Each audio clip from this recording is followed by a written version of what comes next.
The Orang Asli are an indigenous community who are both a national minority and Peninsular Malaysia's oldest residents.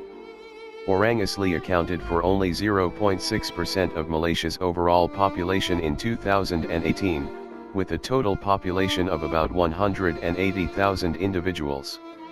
The Orang Asli is a distinct population group that is rarely discussed in discussions on the country's ethnic condition and poverty. The percentage of households in Malaysia with a gross monthly household income below the predefined poverty line income is characterized as the incidence of poverty. The National Poverty Line Index was reviewed by the government in 2020 from RM 980 to RM 2208. Meanwhile, the absolute poverty rate would be RM 1100. Department of Statistic Malaysia had reported 5.6% of households in Malaysia in absolute poverty with 0.4% in hardcore poverty. This paper will explore the poverty and the impact among the Orang Asli community at Pulau Indah through pastel analysis. The accessibility and participation of the Orang Asli community at Pulau Indah in the social protection schemes by federal and state governments have also been explored in this paper.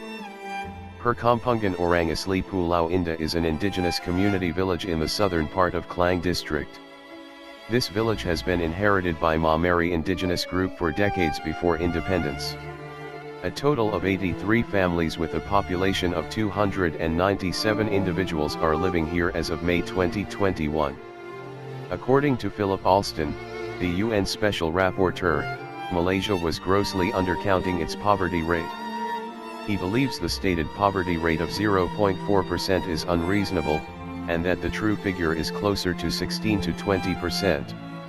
He also quoted official public statistics that consistently hide indigenous peoples' poverty and low earnings by combining indigenous peoples and Malays' poverty rate in Bumiputera category. JAKO, a government agency in charge of overseeing the Orang Asli's concerns, kept changing ministries for 13 times. JAKO is often criticized by CSOs on their effectiveness in addressing poverty among Orang Asli. April 22, 2019 saw the first National Orang Asli Convention, which was the first initiative to discuss and highlight the issues faced by the Orang Asli community in Malaysia just 62 years after the nation's independence. The one-day convention concluded with 136 resolutions covering different aspects of Orang Asli lives, including a strong call for the right to self-determination and customary rights. Yet there was no further progress on the outcome of the convention after the change of government. Malaysia Millennium Development Goals Report 2015 highlights that there are still challenges in ensuring inclusive development, especially for marginalized groups such as the Orang Asli. The incidence of poverty among Orang Asli remains high at 34% as of 2014. To put things in perspective, that is almost equivalent to the poverty rate for Malaysia slightly more than 35 years ago. In the Household Income Survey report, DOSM said Orang Asli settlements were not surveyed. Leaving out Orang Asli, the most vulnerable community in Malaysia from the National Household Income Survey, would leave their data not being part of policy making for future reference. The Orang Asli community in Pulau Indah largely works in the informal sector as fishermen and depend on marine resources as a source of income. As the illiteracy rate is high, many of them end up in the informal sector as daily wage workers.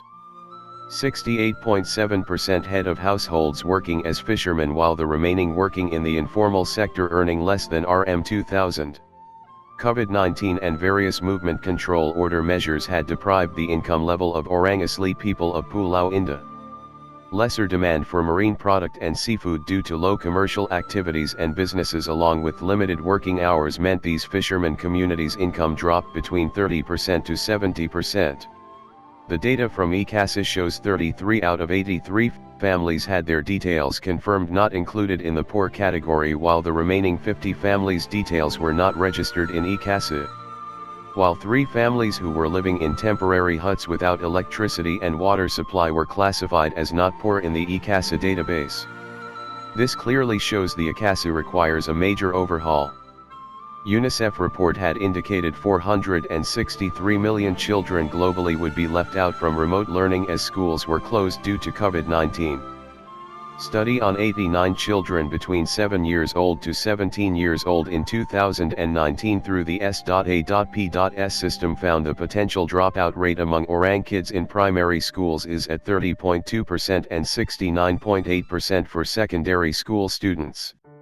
This is way much more than the national dropout rate for Orang Asli of 17% in 2017 stated by Jacko.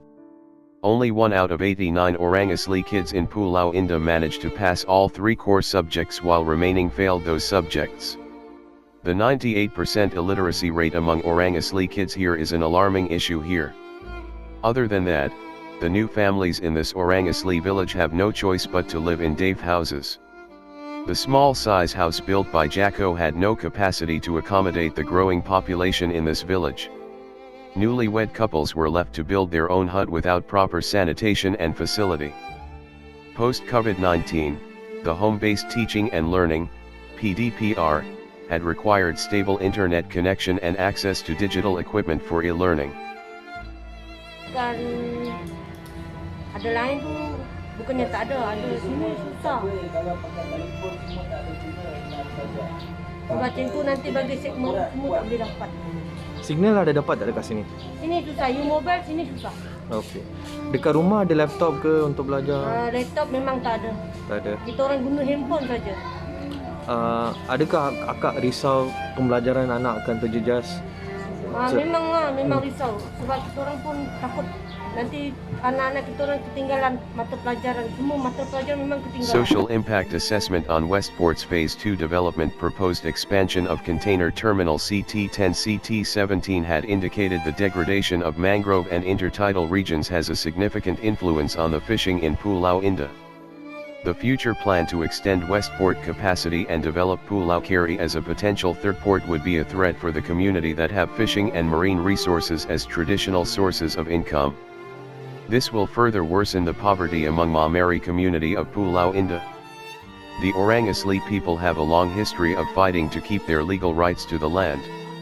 In 2017, a parcel of land by the Orang Asli community in Pulau Indah was developed as part of Central Spectrum Selangor Bio Bay development. The land took over eventually put the future generation of Orang Asli to attain land to build houses as the existing land have been fully utilized to build houses for them. Kalau orang asli dia punya ownership kan, dia punya kepunyaan title ownership tu dia lain tau. Sebab kalau orang luar bandar, orang bandar, they have grant kan, they have land title. Tapi bagi orang asli dia punya land title ni it's more to community, konflik utama kan. So yang jadi masalah sekarang ni bila land grabbing ni berlaku hangat sekarang. No, actually, if the government is care enough about orang asli kan, they settle down everything there kan, sudah ada rumah, and then even though maybe dia punya kampung asal tu too crowded, then they decide to move there. Itu adalah tanggungjawab Jacko. Okay, sini dah ada penempatan orang kampung dan perlu kata saja situ ada tempat kampungan orang asli, then there will be no problem lah. Even macam PNB kan, itu tanah Perbandaran Nasional Berhad kan. Kalau mereka ada hati budi lah, hati nurani untuk tolong orang yang memang sudah tak ada apa-apa, yang memang kita cakap bukan nak rasis lah, mereka ni memang orang asli, memang duduk kat sini, even Bukit Lanjan tu pun, Menara KLCC tu pun tanah orang temuan dahulu. Tanah mereka sudah diambil, kampung mereka sudah sempit.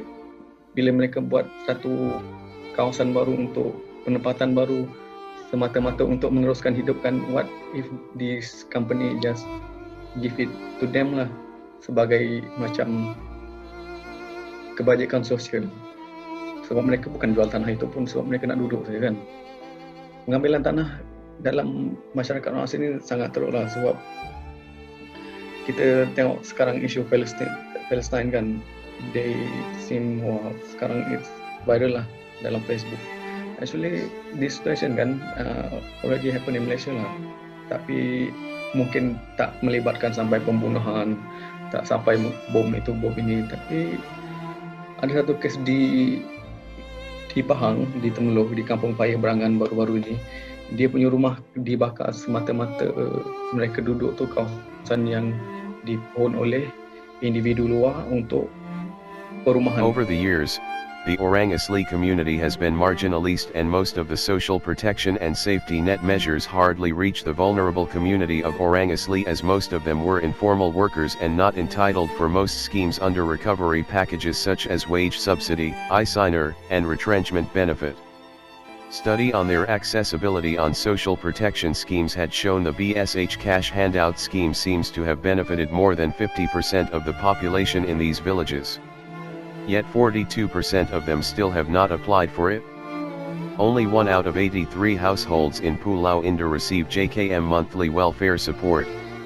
Meanwhile, social protection by the Selangor government such as KIS saw only 4.8% of the total households in the village benefited. The Peduli Sihat insurance scheme has zero participation among the Orang Asli of Pulau Indah Klang. 17 families had their application rejected while remaining have no record or not applied for the Peduli Sihat health insurance scheme. The change in policy for the free water program had made none of the Orang Asli Pulau Indah enjoying the benefit anymore of access to free water from the state government. Generally, for social protection schemes by the federal and Selangor government, online application process, inaccessible government offices, complicated documentation, and lack of awareness on the state benefits left the Orang Asli community facing difficulty in benefiting from these schemes. Orang Asli blueprint is needed to establish with paritification of Orang Asli community leaders and CSOs working on their issues. The Orang Asli vulnerable community requires a targeted social protection mechanism to empower them and lift them from poverty. Both the federal government and state government should play a crucial role to create targeted mechanisms.